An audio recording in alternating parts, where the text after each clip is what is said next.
அது பிடிச்சி வச்சு அதை வச்ச கிறுக்கு மாதிரி செஞ்சுக்கிட்டே இருக்காது. தெரியாது. இங்க வந்து வரிசையா நில்லுங்க, நான் இப்படி திருப்பி நிப்பேன். திரும்பினோட நீங்களும் ஏதாச்சும் அடிச்சு விடணும். சாப்பிட்டேன், கொஞ்சோண்டு சாப்பிட்டேன். வயிறு தெரியாம இருக்கணும். எதுவும் சொல்லக்கூடாது.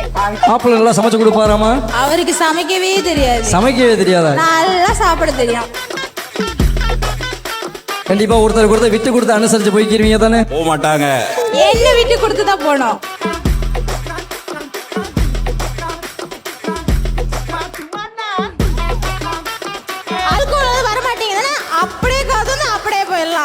ஆஹா, பேச ஆரம்பிச்சா நிறுத்தவே மாட்டேன்றாங்களே, பாவங்க மாப்பிள்ளை அப்படின்னு சொல்லிட்டு இந்த வீடியோ பார்க்கக்கூடிய பல பேரும் ஃபன்னியா கமெண்ட் பண்ணிட்டு வராங்க. பட் எது எப்படியோ இவங்களுடைய இந்த ஃபன்னையும் எனர்ஜியும் பார்க்கும்போது ஆஹா, இவருக்கு என்டர்டைன்மெண்ட்டுக்கு குறையவே இருக்காது, அந்த அளவுக்கு இவங்களே பயங்கர என்டர்டைனிங்கா இருக்காங்க அப்படின்ற மாதிரியான ஃபீல் தான் நமக்கு கிடைக்கும். ஏஜே ஸ்டுடியோ மை அப்படின்ற பேஜ்ல இருந்து தான் இந்த வீடியோவை ஷேர் பண்ணியிருக்காங்க. இதுல பாத்தீங்கன்னா கல்யாண பொண்ணு பேச ஆரம்பிச்சவங்க நிறுத்தவே இல்லை. அதாவது கல்யாணம் நடக்க ஆரம்பிக்கும் போது பேச ஆரம்பிச்சவங்க கல்யாணம் முடிஞ்ச வரைக்கும் நிறுத்தலங்க அப்படின்ற அளவுக்கு அவங்க பாட்டுக்கு ஜாலியா பேசிட்டே இருக்காங்க. ஆக்சுவலா இந்த மாதிரியான ஒரு நபர் நம்ம கூட இருந்தோம்னு வச்சுக்கோங்களேன், லைஃப்ல எவ்வளவு கஷ்டம் வந்தாலும் அதெல்லாம் நமக்கு தெரியாது. அது எல்லாத்தையுமே ரொம்ப ஃபன்னா, ரொம்ப கேஷுவலா எடுத்துட்டு போயிடுவாங்க. அவங்களால நம்மளுடைய கஷ்டங்கள்லாம் அப்படியே காத்துல பறந்து போயிடும் அப்படின்னு தான் சொல்லணும். அந்த அளவுக்கு இந்த கல்யாண வீட்டையே பயங்கர கலகலன்னு ஆக்கிட்டாங்க. கல்யாண வீடே பொதுவா கலகலன்னு தான் இருக்கும். அதுல கல்யாண பொண்ணால இன்னும் ஒரு ஸ்டெப் மேல போய் பயங்கர கலகலன்னு ஆயிடுச்சு. இதுல ஹைலைட் என்னன்னா, மாப்பிள்ளையோட ஃப்ரெண்ட்ஸ் எல்லாம் கூட